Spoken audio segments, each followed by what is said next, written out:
Welcome to our channel. Today we how to subscribe with Remitly to pay premiums internationally. Quick tutorial step by step clearly. Visit the Remitly website or open the Remitly app on your device. Create a new account if you don't have one, or log in to your existing account.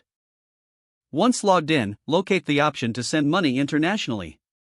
Select the country where you need to pay premiums. Enter the amount you wish to send for the premiums. Choose your payment method, such as bank transfer or debit card. Provide the recipient's details, ensuring you enter their information accurately. In the Purpose of Transfer section, specify that this payment is for premiums. Review all your entered details carefully to confirm everything is correct. Proceed to the next step to see the fees and the estimated delivery time. If everything looks good, confirm the transaction and proceed to payment. You will receive a confirmation email or notification once the transaction is completed. Keep track of your transaction status within the app or website. This ensures you can verify when the premiums have been successfully paid. That's it.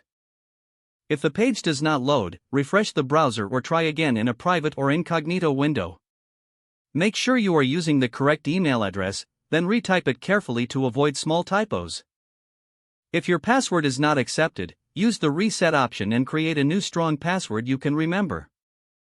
Check your spam folder for verification or security emails, then complete any requested confirmation steps.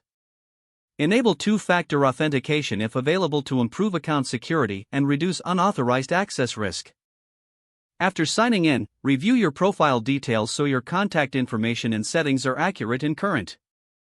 If you see an error message, note it down and try again after restarting your device and internet connection. Log out when you finish, especially on shared devices, to keep your account and payment information secure. If the page does not load, refresh the browser or try again in a private or incognito window. Make sure you are using the correct email address, then retype it carefully to avoid small typos. If your password is not accepted, use the reset option and create a new strong password you can remember. Check your spam folder for verification or security emails, then complete any requested confirmation steps. Enable two-factor authentication if available to improve account security and reduce unauthorized access risk. Don't forget to like this video and subscribe to our channel for more step-by-step tech guides.